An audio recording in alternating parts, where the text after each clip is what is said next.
So today's topic is the strategy, formulation, and implementation in global context.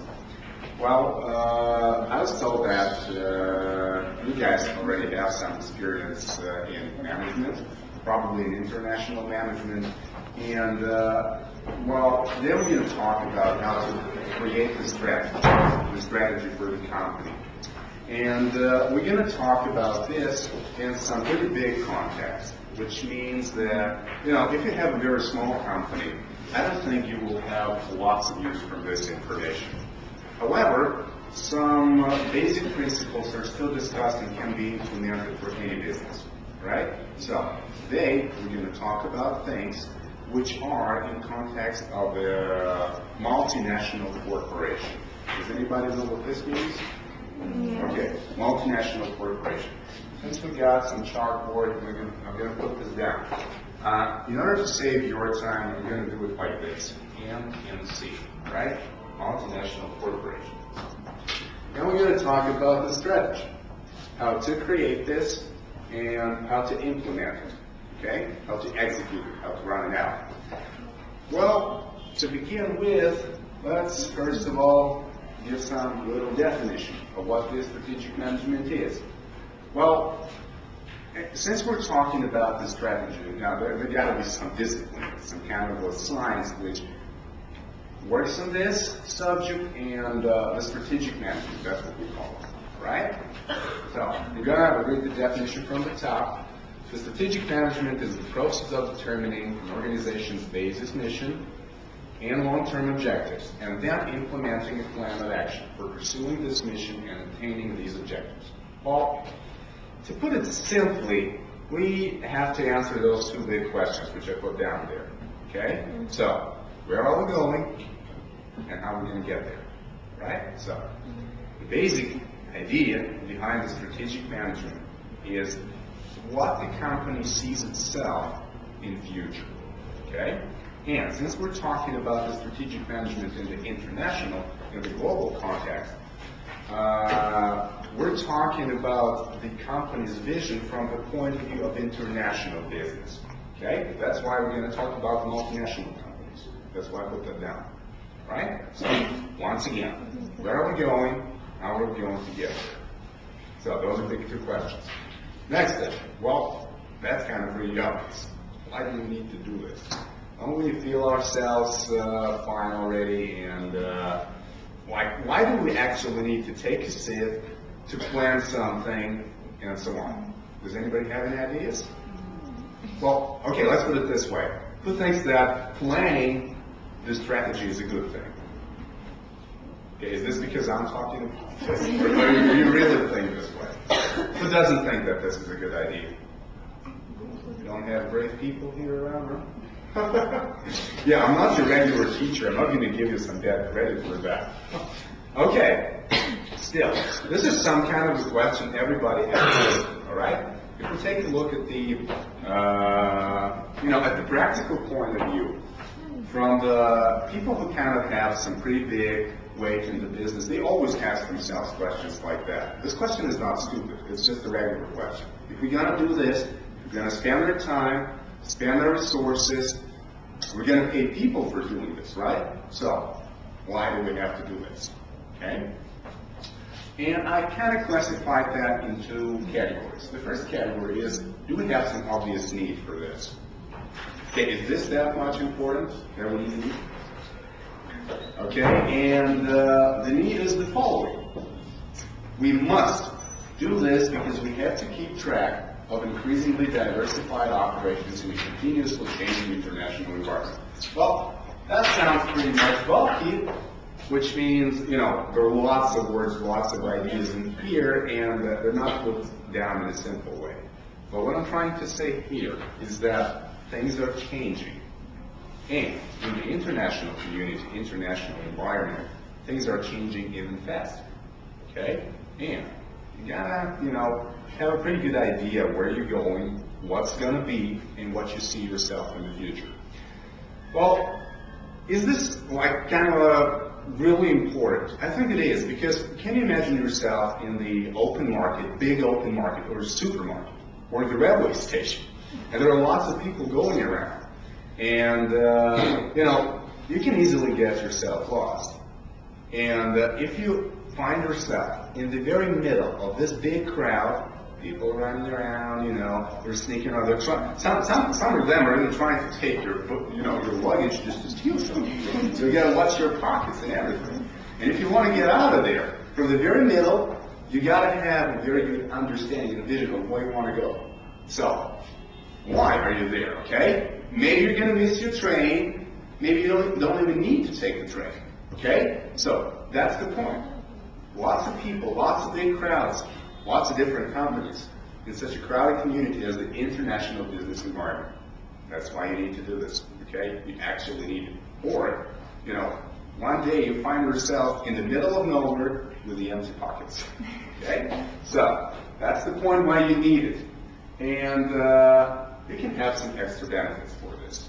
It's not about the need, but you can also have some extra things which are the benefits, the good things, right, from doing this. Well, the benefits for the strategic management is that this thing helps an MNC. Okay, everybody remembers what the MNC is? Yeah, multinational corporation. That's what I put right there. See, I have this really nice pointer. Yeah. See that? Yeah. Looks like there's a sniper from somewhere there, Okay, so it helps the MNC to coordinate and monitor its far-flung operations and deal with the political risk, competition, and currency instability. Okay? So, since we're talking about something which is like a big plan of action, taken like, you have your production facilities in China and you have your financial department somewhere in New York, you still got to have some pretty good coordination for everything, don't you think? Well, otherwise, once again, you're going to find yourself in the empty pockets. And, plus you have some very big distance, And in most cases, thanks to the internet today, well, you can, have those Skype conferences and everything, but the next time you see your employees, the managers from China, telling you that, everything's fine, like we're doing great, just give us more money. You gotta have some pretty good understanding of what's going on. So, that's how it helps you to coordinate and monitor your far-flung, just like things which are located in big distance from each other, all right? Those operations. And deal with political risk. Well, the political risk is a pretty big issue for any person who does the international management. Why? Well, we have different types of economies. You've probably heard of that, right? We have command economies, we have market economies.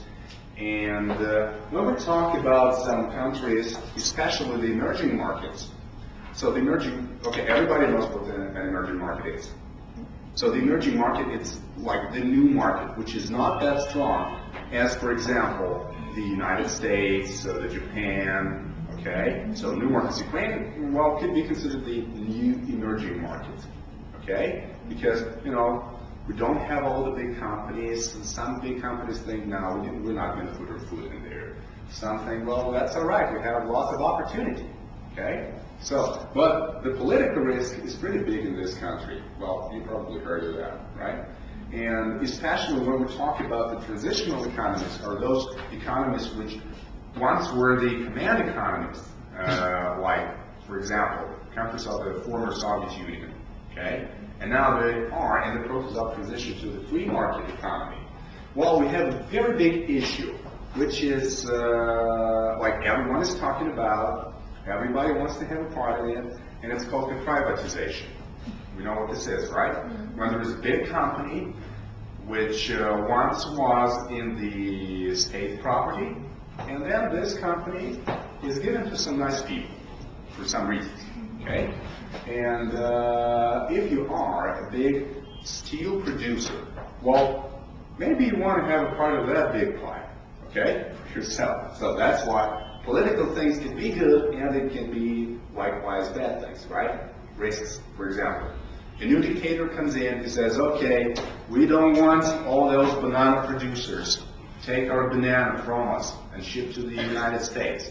We're going to do this ourselves. So, what does he do? He takes away that banana company from you, which means that they make it, owned by the state property. Competition.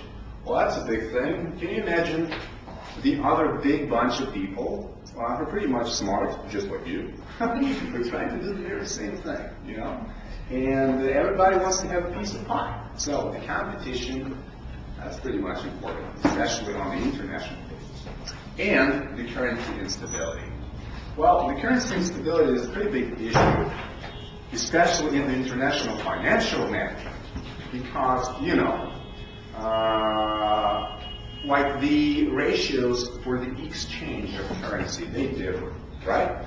And you probably heard it on TV and everything that, the United States dollar gets, stronger against the euro and the other things around. What does this mean?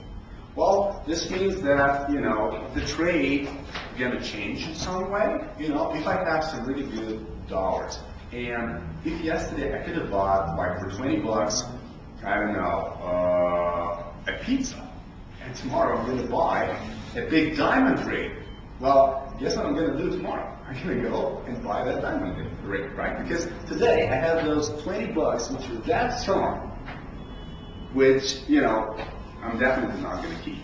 Well, and for the producer of that diamond ring, especially if it was produced like, I don't know, a year ago, for the very same, $20, when those $20 could buy you only a pizza, and today you sell it for the same money, I don't think that's a good idea, right? So currency risks, currency instabilities are also very much important, especially when you have something to do on the international basis. Well, today we have some different ideas, like for example, there's a pretty good and pretty popular, practice of the currency futures. Does anybody know what this means? Anybody? Okay, have you heard about things which are called the futures? Future contracts. Okay, what is that? Okay, I'm going to give you an idea. Well, let's say I'm producing ice cream. Okay? Can you imagine that? You producing the ice cream? All right. And what's the most important thing I'm going to need to make the ice cream? Probably milk. Okay? We're not talking about that ice cream made of chemicals and stuff. Let's talk about the good old one. All right? So this means that my production pretty much depends on the prices of the milk, right? Because other things constant, which means if I have the electricity at the same price for 2 years, if I have, the labor expenses, if I pay the same wages to the people and nothing happens that I got to pay them more, or, the taxes don't go up, then the most important thing which I need is the milk, right? Milk goes up, the ice cream goes up. Milk goes down, well, the ice cream might not go down, but I'm going to get a bigger profit for selling at the same price, right?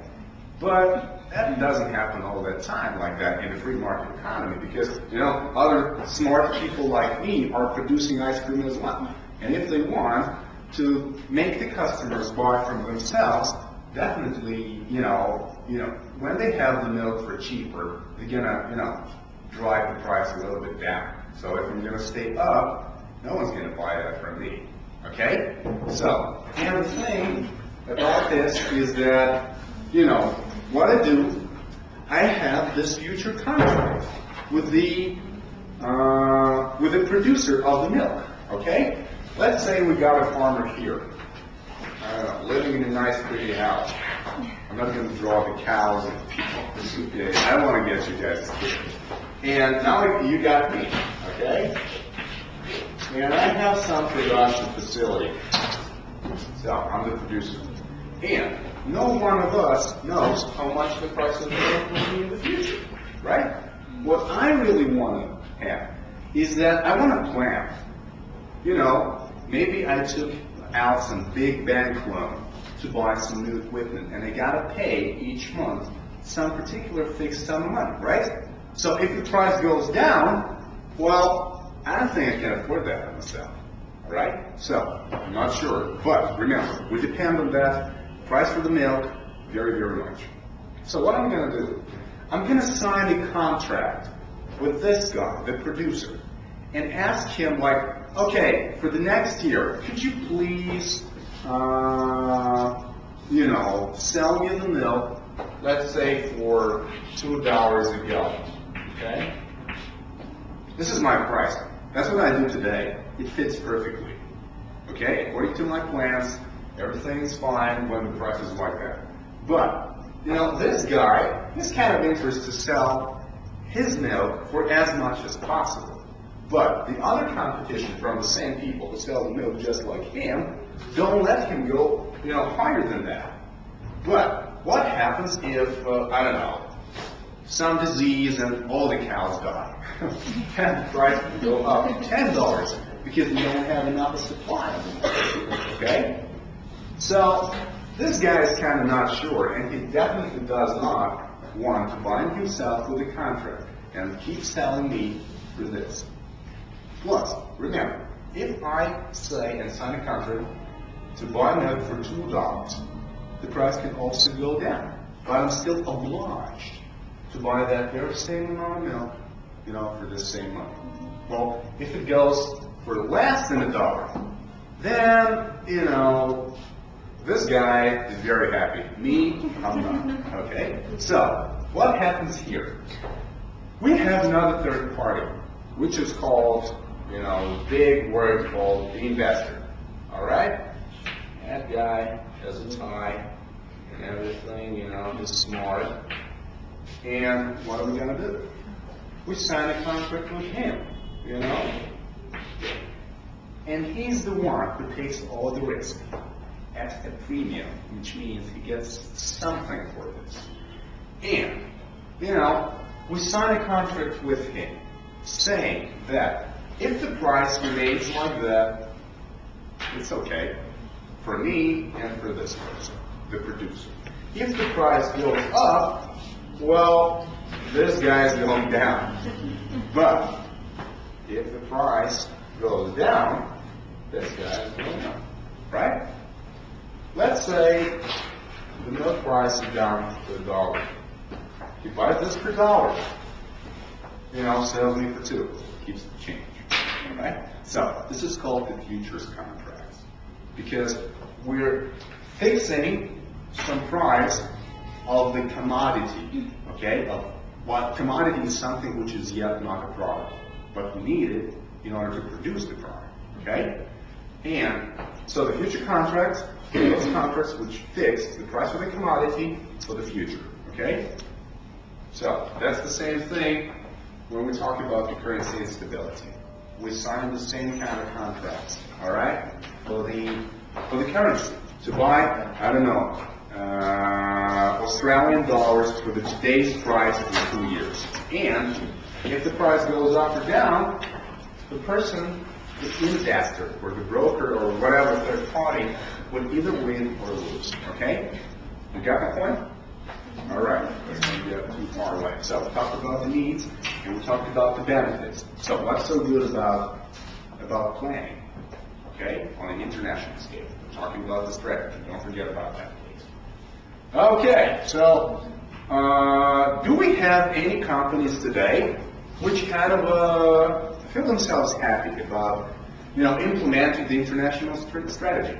Well, I came up with a couple of examples, and the first example is the Ford Motors. You probably heard about this small company. Who did it?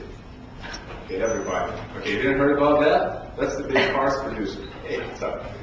And the Ford Motors, they kind of implement a very specific strategy for the Thailand market. That's why we have this small sign, which looks just like the Thai flag.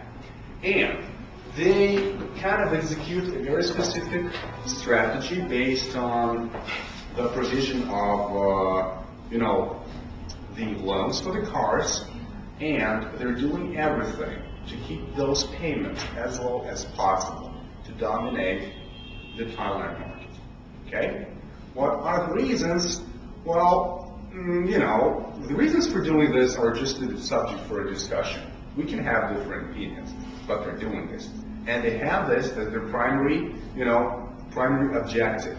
And they have the strategy developed on how to do this. Okay?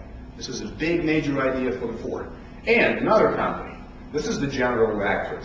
General Electric is a big American company founded by Thomas Alva Edison. You heard of him? That's the guy who invented the electric bulb. Okay? And now what they do is that they sell out what is called the white goods business. This is just some regular electronic appliances like, telephones for the houses, mixers, blenders, and stuff like that. And what are they trying to concentrate on is the green energy. That's why we have this big wind fan, okay, right here. And they kind of develop infrastructure, but they're moving away from making the telephones, and other stuff. So they have this very big idea. And this very big idea is called the strategy. Okay? So does this sound convincing that this works? I'm not making stuff up? Okay? This is not just my, idea, my opinion. All right? So hopefully you can believe these two big guys. Next thing. Okay, I'm not doing that right. All right, so how do we approach? Well, there is a number of approaches which are kind of different, and I'm going to discuss all of them.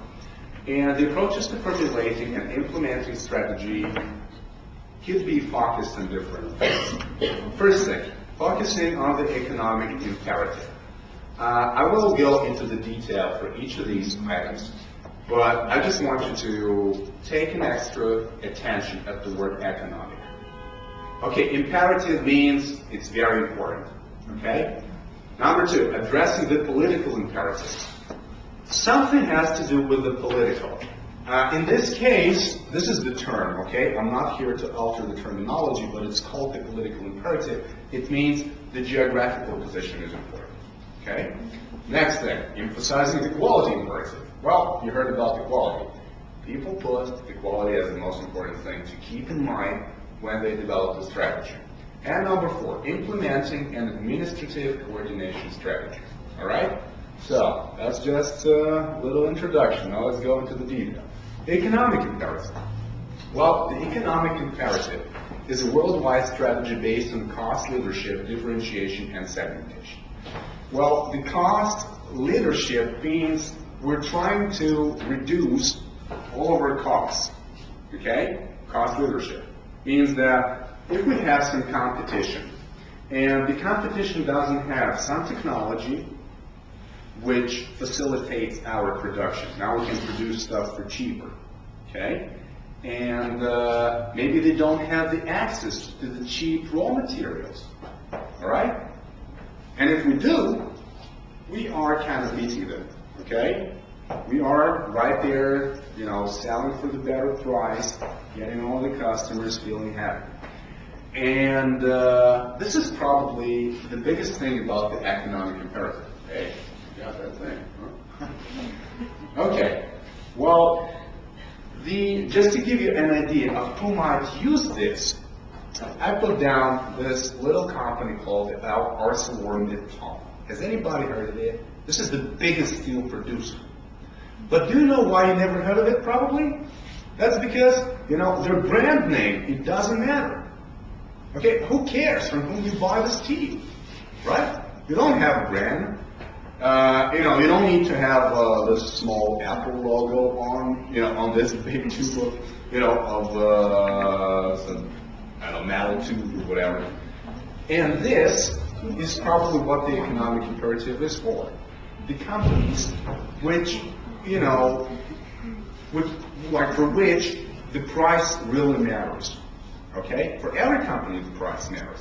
But if you run some very grand, branding strategy or marketing strategy, like the Apple did, for example, you can sell your product to the people who feel that your product is very special for a little bit more money than the rest of the guys. Okay? Here, no one cares. As long as it's the steel, it's the metal, it's the coal. Okay? So, that's what we do. Economic imperative. I don't know, we buy raw materials from Russians because they sell for cheaper. We ship them to China, where we do something with that, we process that because the labor force is cheaper there, okay? And then we sell the stuff to the Americans because they got more money. That's the point, okay? Next, political imperative. Okay, strategic formulation and implementation utilizing strategies that are country responsive and designed to protect local market niches. Well, remember I told you that political imperative has nothing to do with politics. It's more of a geographical thing, geographical location, okay? You take some country, you take some geographical, political region, and you do whatever it takes to keep your presence and, to have your leading positions there. A good example which I found for you is this little drink. You see, that's another Coke called the Thumbs Up. Okay, has anybody tried that Coke? Maybe the older guys? Nope. Okay.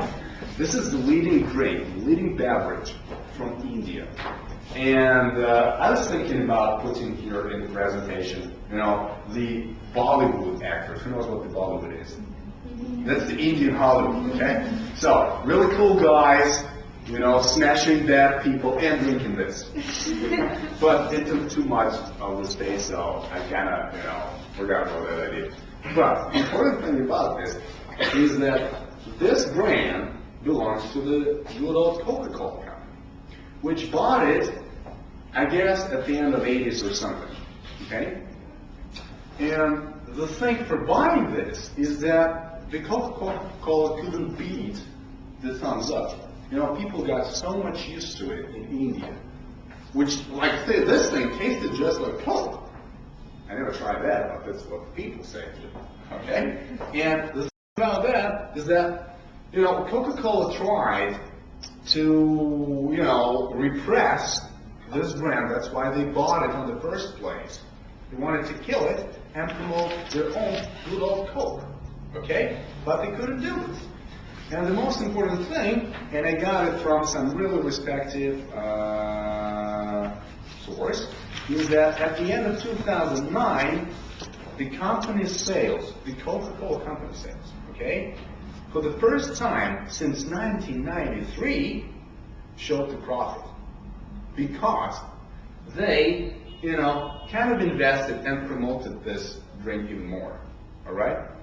They couldn't succeed repressing it because the people got so much used to this and, tried to increase their sales with the regular Coke products, which we have, okay? And for the first time, for 16 years, the big company like that couldn't beat, the society, the cultural thing, because the Indians kind of felt that, Thumbs Up is their thing. That's the point. And the political imperative. Today, Coca-Cola implements this political imperative strategy, doing some very specific thing for the Indian market to stay there at the leading positions. Do you see my point? Okay? All right. Next thing, quality imperative. Strategic formulation and implementation utilizing strategies of total quality management to meet or exceed customers' expectations and continuously improve products or services. Okay, what is that supposed to mean? All right, you see the word quality. Well, we heard so much about the quality, and every company today says, we got the best quality, come to us. To the customer, that doesn't always kind of matter, because, when you have to choose from the things which are kind of the same, and you don't feel the difference unless you are a steel consumer. Remember our first thing, the economic imperative?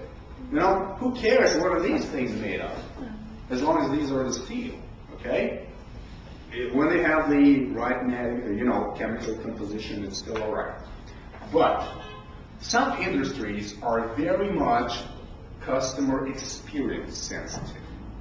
For example, I found out like a good demonstration, I find this a good demonstration as for the game consoles. Well, has anybody had like some good old Nintendo or Sega back at home? I used to do that. You guys are old. Okay? And then the Sony entered the market, and then we got the Sony PlayStation, and they had the best leading position there. All right? And guess what Nintendo had to do to beat the Sony out of the market? They had to create some brand new thing, which does not beat the graphics. Well, you know, when we talk about the graphics, it's like, who can see the difference as long as it's fun? And they created this Wii. Has anybody played that? That was pretty fun, right? Hey. All right. And the thing about that, they implemented a totally new approach to the control in the video games. Okay? And that's what beat them up. That's why Sony has lost its positions. Now we got Microsoft also participating in this market. We got this Xbox, and they got the Kinect, which is something pretty much crazy because you know you can control things in the video game by your simple like moves and so on. And this is the thing. That's what we're talking about. The quality, you feel it. You know, the customers, you exceed customers' expectations. You think that okay, that's going to be fun, but you would never think that's going to be so fun. All right? That's the point. These are the people, and that's what the quality imperative stands for. All right? Next thing. Well, to say the last thing, is the administrative coordination. Strategic formulation and implementation in which the MNC makes strategic decisions based on the merits of the individual situation rather than using a predetermined economically or politically driven strategy. Well, in other words, this is kind of you know, if we don't have an economic imperative, if we don't have a quality imperative, and if we don't have the political imperative, the other three, like, do we need the strategy at all? Well, turns out that, yes, we do. Well, this is all true about the companies who are, you know, big retailers. As, for example, the Walmart. This is the biggest retailer in the world. When we talk about, we're not talking about the internet commerce here. We're talking about, you know, real life supermarkets. And, yeah, those guys, they kind of, you know, they don't need, well, maybe not that they don't need, they can't afford themselves to, you know, focus on the quality because the customer experience cannot be exceeded in this particular industry, right? When you go to the supermarket, well, it doesn't matter of what type of the shopping carts you have, right? As long as they're big, as long as they're not going to break, you know, that's the point. So what they see as the primary thing for themselves when they set up a new business at a new country is that they're trying to coordinate things. They're trying to make things work together. And the funny thing about the Walmart is that when they you know, entered the Brazilian market, which is a pretty big one, you know, in Sao Paulo they had two big problems. One problem was that, you know, they didn't have the right software for accounting purposes. And if you have a very big, you know, supermarket like that, well, you kind of see that it's an obvious thing that all the processes should be automatized, right? You got this VAT, value-added tax. Do you know what this is? Value-added tax? Well, this is the tax which is added. You know, each time you buy something, in Ukraine we have another 20%, okay, on the top of it. And we have some pretty big issues with that for the businesses and the government, but the point is, you cannot, you know, waste your time and resources on the installation of the new software for accounting purposes. Everything should work perfectly. Otherwise, guess what? You're going to get fined all the time. And another thing is, you know, the Walmart. They shipped in a big number of some specific equipment for moving the pallets. Do you know what a pallet is? It's like a basic structure on which, like, you know, all the products are shipped. and you take it from the bottom and you move it around. So guess what? Those didn't fit the local Brazilian pallets. Can you imagine what that was? Well, you buy lots of those cars in the United States or China, wherever. You ship them to another country. You pay the duty, you pay the taxes from that, and you still cannot use it. Big loss. And this could be pretty much, resolved by some smart guy who could just take out the ruler and try to see whether that fixes it or not. Okay? So, dumb things usually, give rise to some pretty big losses. And that's the point. That's why they have this administrative coordination. Okay? That's why the basic strategy is just to keep a look around and see whether you can implement things from other country in the new country. Okay? That's what this thing stands for. Okay? Okay, you see my point? All right. Well, there are still some companies which implement 4 of these strategies.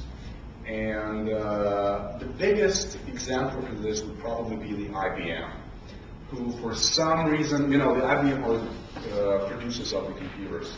And they still got to have this quality imperative because, you want to feel yourself comfortable with a computer and so on, but the computer industry is not the best example because, today, who cares what their brand of computer is at home, as long as it's not a laptop, okay? Well, the laptop, this is the thing which you kind of can exceed the customer's expectation. It's lighter, it looks slimmer, works best with all the Wi-Fi's available and so on. So, that's a little bit different. And, but when we talk about desktop computers, especially in the offices, for example, who cares what are they made of, okay? As long as they work, not that much. So, somewhere, they do implement an economic imperative. They just buy those computers for the least price available on the market, because it doesn't matter. But when we talk about the smartphones market, the laptops, and the tablets market, well, you don't buy just the tablet, right? You got to have branded, because if it's produced by some big name, big title like the Apple, for example, that's going to work. It's going to have some new games, you're not going to have a problem with that, all right? So this is a good example for the industry which has different businesses. A company which runs different businesses, different fields, and they definitely need to have some pretty good coordination with those strategies and so on. Okay? So, that's the point.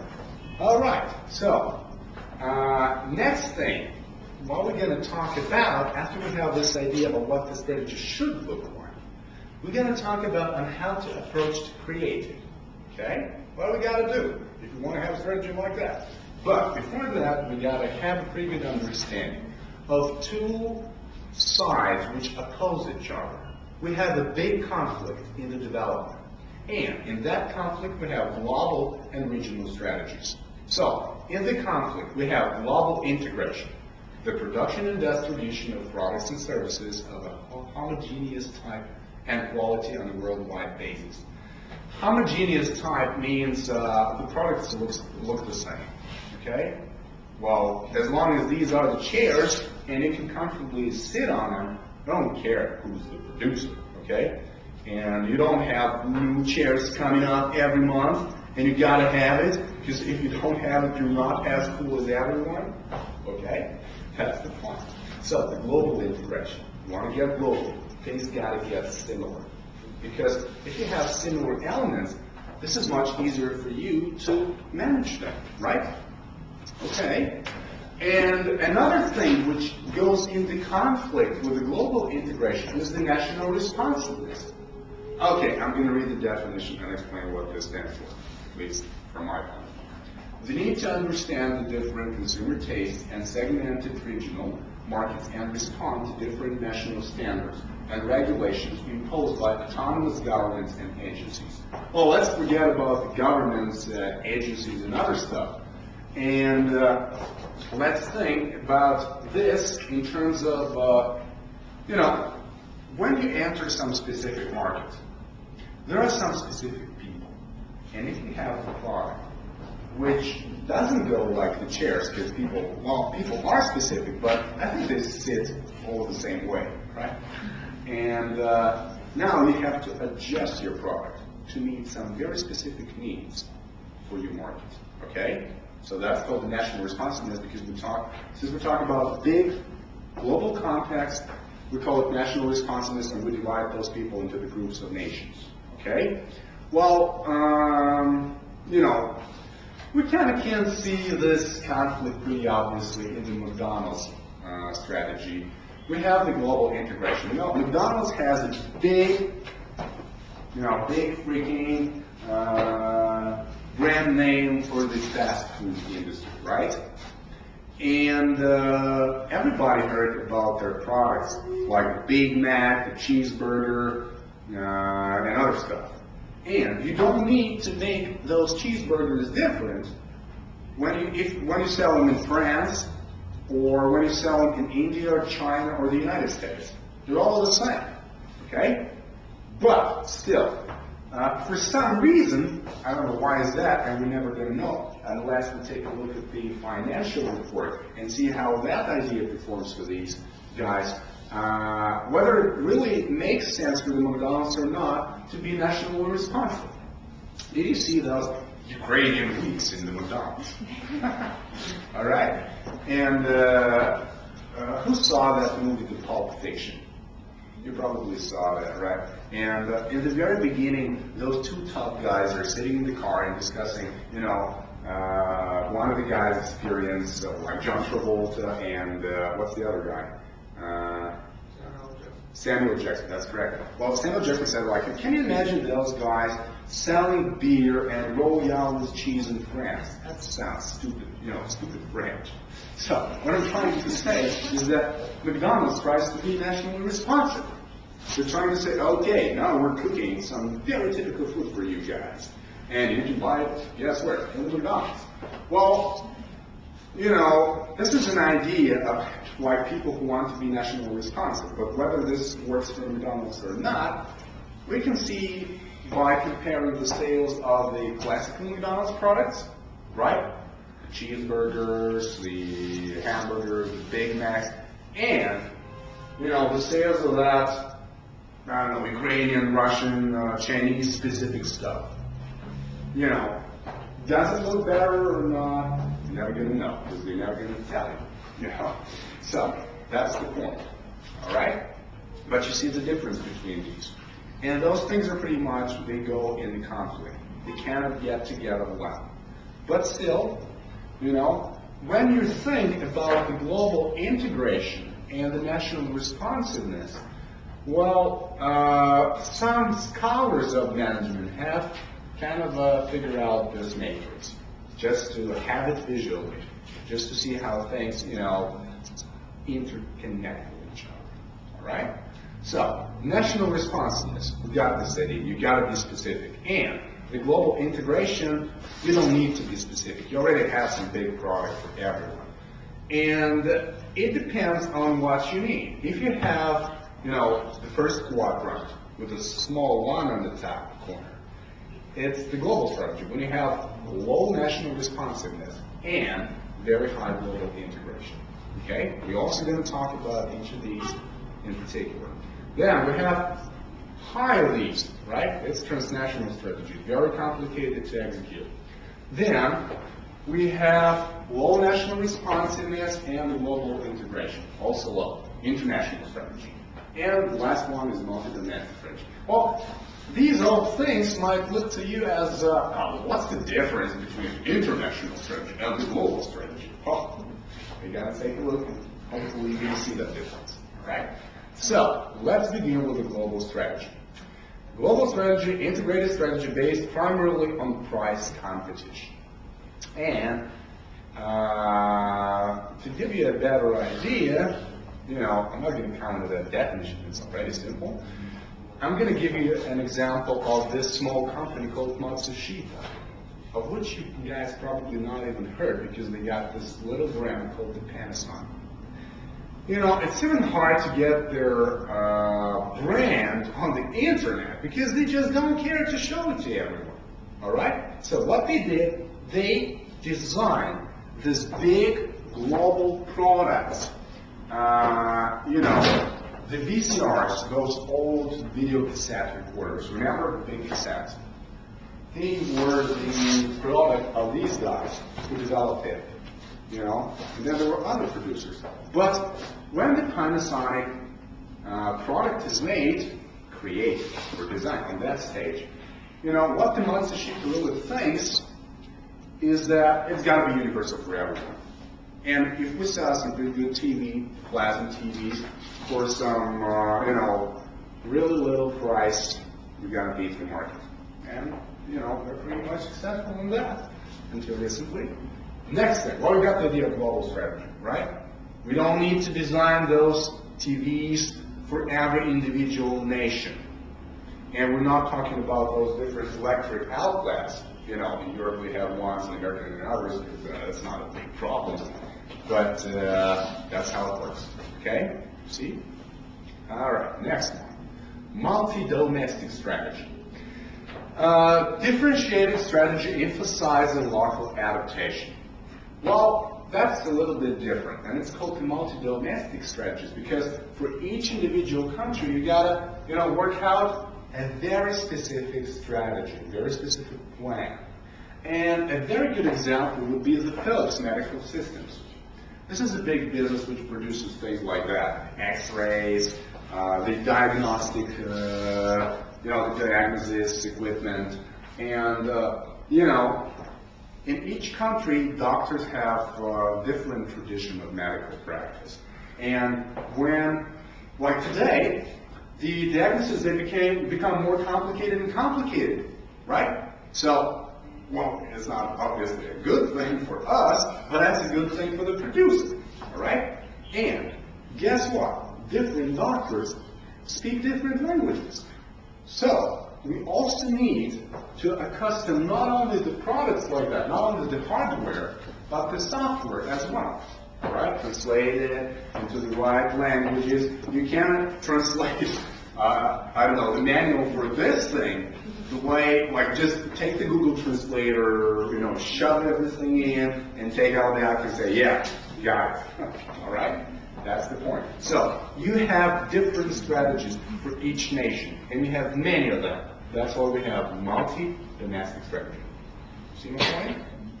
Okay. Now we got the international strategy. Remember, this strategy was in the quadrant where we had really low national responsiveness and we had really low global integration. Okay? And, well, just keep this in mind. Let's read the definition. Mixed strategy combining low demand for integration and responsiveness. See? Just the same thing. And this strategy is going down. It was really hard to find a pretty good example for you guys to demonstrate this because, with this big opportunity of going into an international market, running the business globally, there are not so many products, not so many industries which don't need to take, their attention to what the customers want. You cannot have a very, big product, which doesn't fit globally. It's not that universal. All right? It's really hard to think of that. Otherwise, well, you have the international strategies. However, there could be some small stages during the company development where they could have the international strategies implemented, but it's not the big one. Because once again, in today's community, the international community, on today's market, it's really hard to find a universal product which everyone likes. But see, it's not even universal because it's not easily globally integrated. Okay? So, but we still have this strategy because we got the quadrant. Okay? And now you can see the difference. all right? And the last one, the transnational strategy. Integrated strategy emphasizing both global integration and local responsiveness. Well, it's the other extreme quadrant. The previous one was the international, where you kind of don't care, everything's going perfectly. Here, this is probably the most complicated thing to do. And to give you a good idea what things might look like when you are a company which implements this strategy, I came up with an example of Monsanto, a company which not so many people heard here, but it's very controversial, especially in the United States. Those are the people who created the genetically modified products, okay? You can blame them. So, what they do is that they kind of produce all these seeds, okay? And, well, when you produce seeds on the international scale, you cannot sell to different countries all the same seeds. Why? Because different countries, if you want to grow the same type of tomato, well, guess what? You're not going to do it with the same seeds, because different countries, they have different environment, different climates, right? Different climates. Well, come on. In Africa and, I don't know, Norway, for instance, different, right? Different, you know, resistance to herbicides, plus there are different parasites in different countries which kind of parasite on crops, okay? So, this means that this company needs to produce things which are very specific, and, you know, the seeds are not a big freaking product which works with everyone. Okay, let all the world eat the cucumbers only. So, that's going to work, okay? See the point? All right, let's keep moving. Well, yeah, we don't have lots of time in basic summary for the previous ones, but I guess you got the point. Well, the basic steps in formulating strategy. Finally, how are we supposed to do that? Okay, now we're ready. We have all the ideas how things should look like. Now let us know how we need to, you know, shape things in a perfect way. Well, to put it in a common way, in a simple way like that, well, nothing is that complicated, you got to run two basic operations first. First operation is the external environmental scanning for MNC opportunities and threats. Just keep your eye on this world external, okay? You know the word external? Things which happen outside of this classroom are external, right? So weather, traffic, all these are external. Next, internal resource analysis of MNC strengths and weaknesses. Internal means inside of the company, all right? Also keep on that. After you did those analyses, after you have the results of the analysis at your hand, you kind of have enough of the information to strategically plan out the goals. Okay? And then, guess what you do? The implementation. You actually execute your ideas. All right? Now let's talk a little bit about these little steps. Environmental scanning. The process of providing management with accurate forecasts of trends related to external changes in geographic areas where the firm currently is doing business or is considering setting up operations. Just to put it simply, think of a new market. Let's say this is another country. And you feel that you got to start your business there. You got to expand, okay? It's not that you're going to start something brand new, but you want to start producing things like that, okay, in a new country. And before actually entering this country, you got to take a look at this country. What if you have the Civil War there? I don't think you want to invest the money, you know, build up the factories, and bam, the next day, you know, you don't see anything.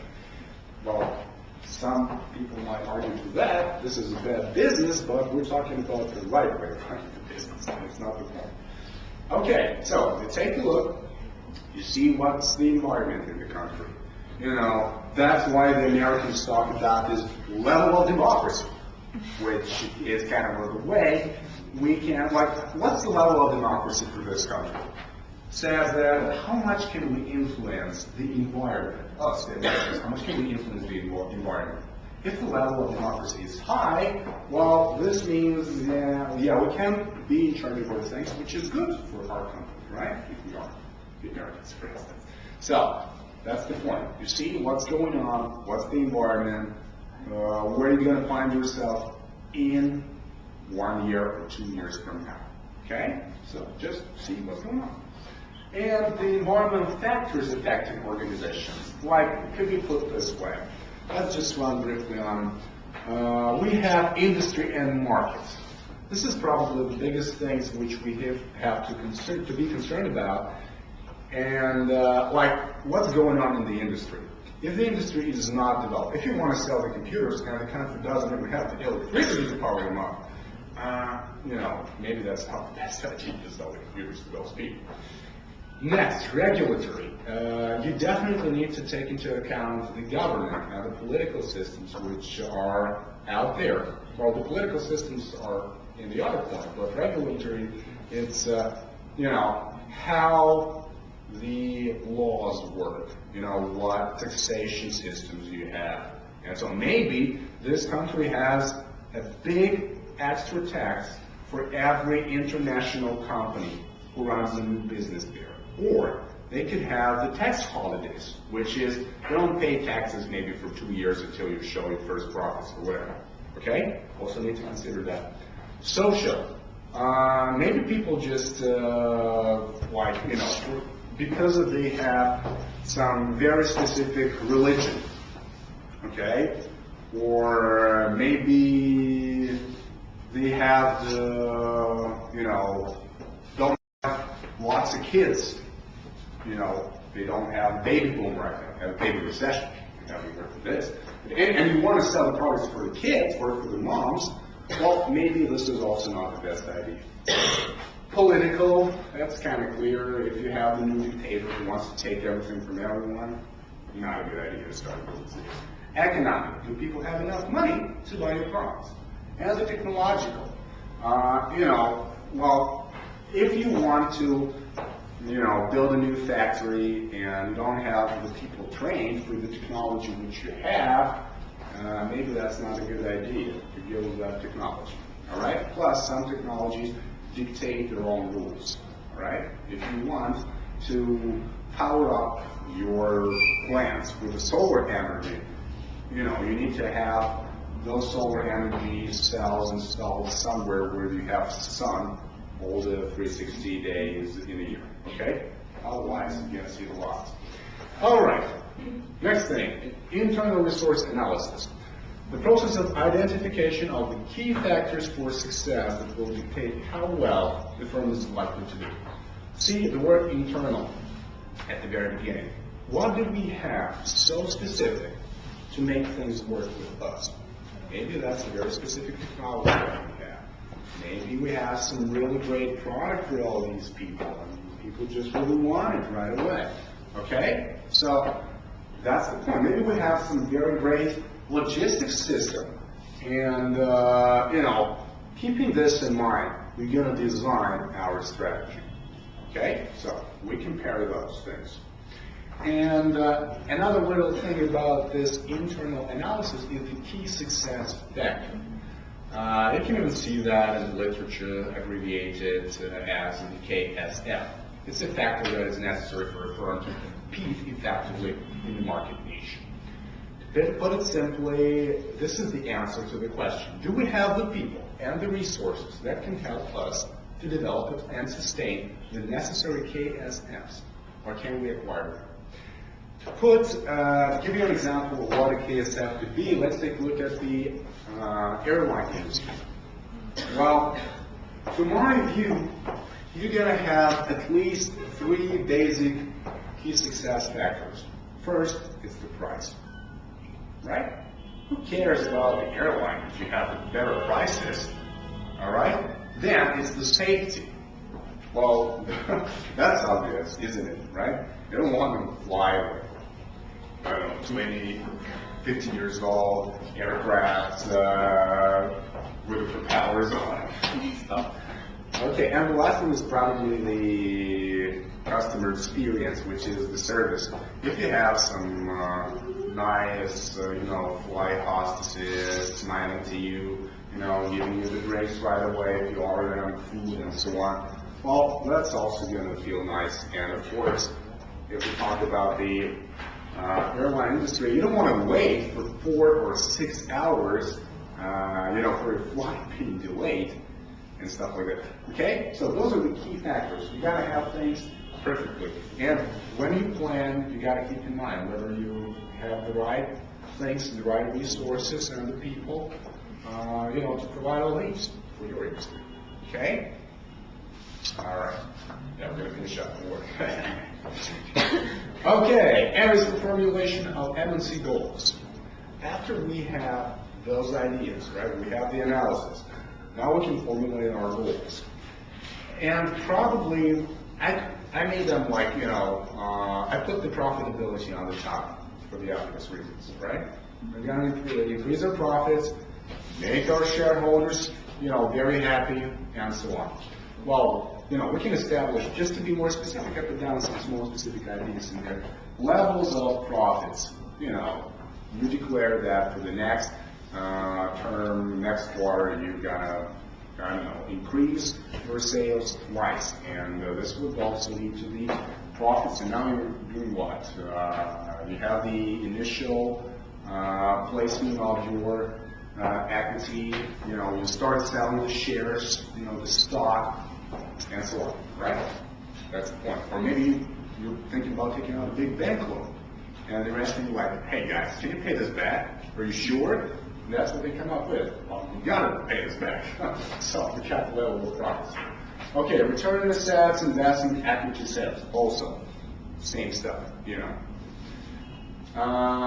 What's that? Yearly profit growth, yearly earnings per share growth. Like potatoes, same things, just, for different people, but still, they have something to do with the increase of the profits. Next, the marketing. Well, total sales volume, see, the marketing is pretty much connected to the profitability and other stuff. Maybe you want to have the marketing domination in this particular, market area, market segment.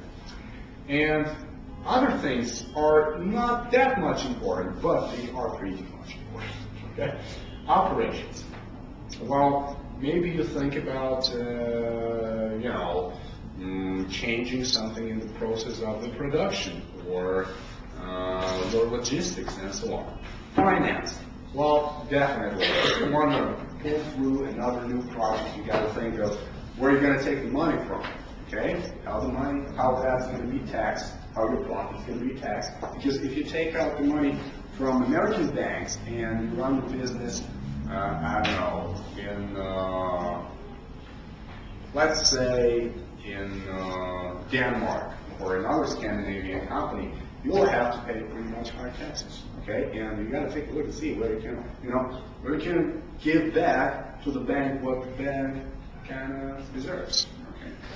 And definitely, optimum capital structure, whether you got to take out your money from the pocket, put it in there, or you can borrow.